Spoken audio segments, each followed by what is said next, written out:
Hey everybody, this is Tim Picciott, and today we are joined by special co-host Chris Karabats. And so Chris has been a guy who we've been talking with a little over a year. Just always is super informative. Knows everything that's going on about finance, economics, crypto, wealth, and knowledge. So it's great to have Chris on the show today. But what we are going to talk about today is the notion that Trump nationalize the Federal Reserve. This has been a topic that we've heard a lot of people talk about, especially, in our realm.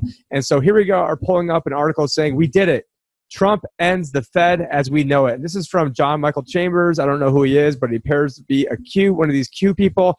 And so the reason why I'm pointing this out is that this type of thinking is permeated by a lot of people. A lot of people out there believe this. A lot of people are coming up to me and saying, hey, Tim, we did it. Trump nationalized the Federal Reserve. You've got to be super happy about what's going on. And just unfortunately, that's not really the case. And so as we go on in the article, it says winning.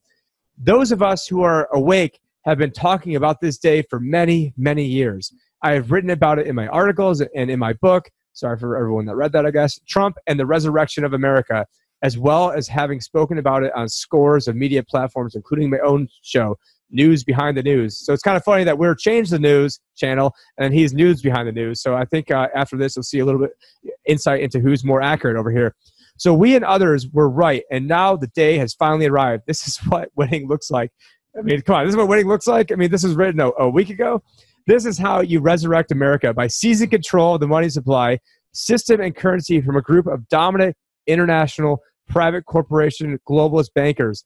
The power, step by step, is being restored to the people. Q or QAnon has told us this going back to 2018.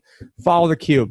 So, Chris, what do you make of this? Are you on board that Trump just nationalized the Fed? This is a new day for America, and that we should all be out there celebrating, doing backflips, but obviously not celebrating outside, because if we're outside, that's only what thought criminals do, because we should all be sheltering in place, right? This is, I don't know where to even start with how stupid this is. Like, for one thing, it's like, yes, the problem with the Fed is that it wasn't under control of the government enough. That was the big problem with the Fed. Everything else is fine, just the government needs to control more. That's obviously not the case. The problem with the Fed is that it's corrupted our entire money supply. And yeah, there are private bankers who are profiting off of it. Sure, that's what they always do. But it's not like they're going to suddenly stop because the Treasury is more involved. I feel like people like this somehow think that the Federal Reserve is just some innocent organization out there that's just doing their darndest to do their best by the people, and that now that the government's involved, they'll politicize it, they'll get it under control, the right thinkers, where that's obviously not the case. The people I don't even know if that's what they're thinking. I think these are people that hate the government, hate the Federal Reserve. I mean, guilty on both accounts right there. Yeah. So guilty on that one. But they now think that Trump, because he's this white knight that's riding in, that he has somehow saved the day and he's pulled a fast one on them. And so what the Federal Reserve does is their only product is debt.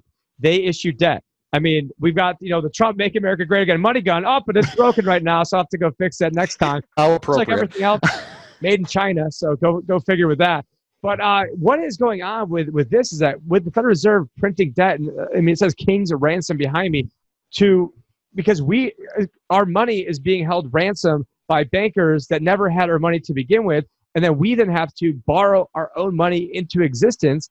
And it's just the biggest fraud that's ever been perpetuated. It should be gone. It should be getting rid of. There shouldn't be any trimming around the edges. But when they produce debt, we are now enslaved to them because they are the ones who own the money. And so by them printing up, what's going to amount to over $6 trillion this round, and then we have some bets going on how much the Fed's balance sheet will be by the end of the month.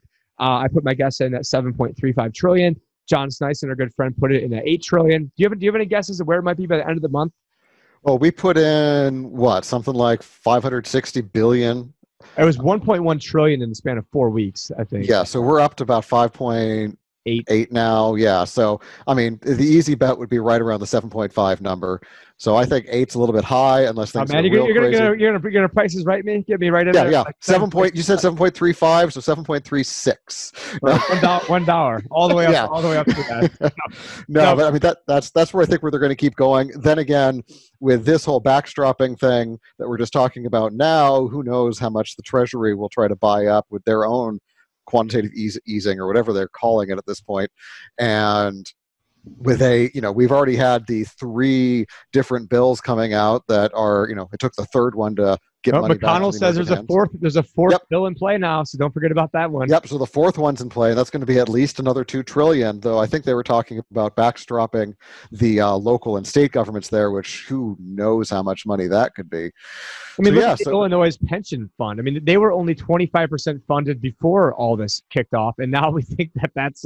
If you are in Illinois and you are banking on getting a pension, I'd like to know what you're smoking over there, because there's no way. Before all this kicked off, there was no way. Even if things were going rosy and the stock market was just going up 9% a year, I'm still saying there's no way you're ever going to get your money if you're in Illinois. But yeah, I mean, we've got this article going on with QAnon over here, and I've gotten attacked a lot by the QAnon people. But Q Post 3904, dated March 27, 2020, stated the Patriots are now in control of the Federal Reserve System, and indeed we are. This is part of the overall global financial reset, but is not a reset of the currency itself. That comes later. The restructure has begun. President Trump has brought the Fed actions into the Treasury. Here it is. You've got to check out HR 748 CARE Act. Check on page 549, and boom. Well, guess what? We already have it pulled up, and basically what it says is that, essentially that the Fed the Treasury is going to backstop the losses. And so what happens is the Fed, they get to keep 94% of all the profits. They spin it as they give back 6% they keep 6% of all the gains, how they spin it as. So just like it used to be the Department of Defense, then it became the Department of War, then it became Department of Defense. And, just from all these, propaganda, Edward Bernays, the father of propaganda, is the one who got the name changed on all that stuff. But what does it even mean when we're saying the Patriots are now in charge? I mean, who's in charge of the Treasury? Steve Mnuchin, a Goldman Sachs weasel, is now the Patriot that's in charge of all this? I mean, give me a break, Chris. It's insane. I mean, it would be one thing if Trump has ever actually managed to drain any part of the swamp, but we're almost 4 years into it, and what have we accomplished here? Nothing. I had some hopes for Trump when he first came along, but he has not fulfilled them. He has been stymied by the same bureaucrats and career politicians and everything that have just been around since forever. I mean, all the same people are still in charge. All the same bankers still have their fingers in everything. All the same money men are still everywhere. So what difference is this going to really make? Joe Biden's still sniffing people's hairs when he goes. Yeah. And here's a signed Make America Great Again hat that I bought before the election, because I decided to leave the Libertarian Party and try to convince people to vote for Trump. It was where my daughter happened to be born on his first day in office, and I was wearing a Trump shirt, and I had a 6'2" life-size Trump behind me, so you can't come over here. But then as soon as he picked Jerome Powell, I knew it was all going downhill. I knew they were going to pull the rug from under him. All of my podcasts are warning. They're going to pull the rug from him. Stop embracing the economy. Live by the sword, die by the sword. And guess what? The sword is the economy. The sword is the stock market. Everyone got, all the Q people, especially the Q people, got wrapped up in this. Keep America great, greatest economy ever in the history of the world. All the BS that we've been talking about for quite some time. And it's you people are the ones who literally are going to now cause the heart. But the socialists are already in there. We have Republican, it's better described as fascism. But, if we go back to the article over here, and then we're going to skip along here. In this Bloomberg opinion article published by Yahoo yesterday, the Fed's cure risks being worse than the disease. And it's funny because they do leave out one of the key elements. And the key element that they leave out from this is that the Fed is in a first loss position. What does this mean? In essence, the Treasury, not the Fed, is buying all these securities and backstopping of the loans. The Fed is acting as banker and providing financing. The Fed hired BlackRock Inc., of course it did, to purchase these securities and handle the administration of the special purpose vehicles on behalf of the owner, the Treasury. And so what is going on is that the money that gets made, that 6% profit the Fed gets to keep, guess what? There's not going to be any profit from this. There's going to be massive losses, and those losses get stuck on the people. And so we get screwed by this even harder, and now all these idiots are running around saying, oh, look at a great thing that Trump did, because now Trump saved the economy, and Trump nationalized the Federal Reserve, and he got rid of the Federal Reserve, and he merged the Fed into the Treasury. Wrong. It's even worse now. The Fed now owns more stuff. The Fed now owns the corporations because they are buying the corporate bonds. They're going to own the municipalities. They're going to own. They're going to start owning stock here probably pretty soon. Watch out for that one. The Fed, Boston Fed President Rosengren is even coming out and saying that. And so, to me, and let's just even keep going on over here. Sorry to be ragging on the Q people, but I guess, not sorry. QAnon update, March 27th. The scheme essentially merges the Fed and Treasury into one organization. So meet your new Fed chairman, Donald Trump. Guess what? There shouldn't be a Fed chairman. So I don't give a rat's you-know-what that Trump is now the chairman of it, because he's great. So we've gotten all the patriots, all the conservatives, anyone that gave a damn about the budget. Trump even said in January, budget? Who cares about a budget? We got a country now. Well, guess what? Well, now we don't have a country. The debt's exploding. The debt to GDP is going to go hyperbolic because you're seeing massive increases to the deficit while massive decreases to the revenue. It's probably going to get up to like 140, 150% GDP very, very soon here, depending on how you count it. Even because when they count the debt, they don't even count things like Social Security. That's not counted in the 23 trillion, or probably higher than that now. Medicare, which is even bigger obligation than that. They don't count like any natural disasters that occurred throughout the years. All these numbers don't count. And so it's like, oh yeah, I'm doing really, really well right now financially. If you don't count my mortgage, my student loans, my energy costs, my healthcare costs, my kids' schooling. Like if you don't count any of that, yeah, I'm doing great. And that's exactly what we are as a country. Basically just turned into a big freaking joke, in my opinion. And we're in a worse position because now if I try to ring the alarm bell, now I'm just a libtard. I don't know what I'm saying, that I'm just a Trump derangement syndrome. When I had a 6'2" life-size Trump behind me and basically broke relations with my father-in-law over, the fact that I like Donald Trump, and broke relations with lots of people and have hundreds of people I went to college with who won't even talk to me anymore. And yet now I'm just some libtard because I'm upset that the debt is being raised faster than ever. Well, I mean, Trump even this last week said, it doesn't make any sense that there are 30 million people in this country without insurance. I mean, Trump is running to the left of Biden right now. He's basically doing everything Bernie would have done in office anyway. I mean, this whole thing is absolutely crazy, It just costs, $1,200 to turn a QAnon guy into a socialist, apparently. And this is. But meanwhile, we had to take on $60,000 worth of debt for our family, for every family of four, to get $30,000, and it doesn't take a financial advisor to figure that out. I mean, I think anybody can figure out that that's a bad deal. Yeah, that math is very easy. And if we think it's going to be just that, I mean, we know that a lot of this other debt stuff that, we'll just get our $1,200, but everything else in that bill is just going to keep getting rolled on and on and on and on and on. And maybe they'll give us another $1,200 in exchange for $6 trillion later on. The $1,200 will be gone before it's even here, but the tyranny that is coming from this, that's all going to stay. I mean, that's a pretty safe bet in that one.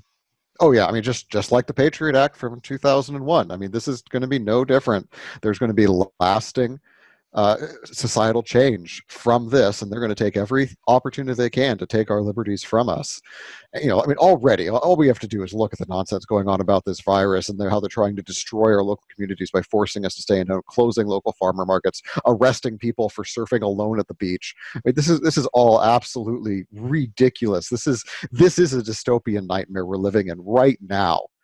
Yeah, 1984 is a little bit too late. And I think we're going to continue the conversation on to the next video. But the last thing we're going to talk about in this video is Jim Grant. So he's one of the few economists out there who I actually do respect. There's very few people who call themselves economists that I respect. He's one of them.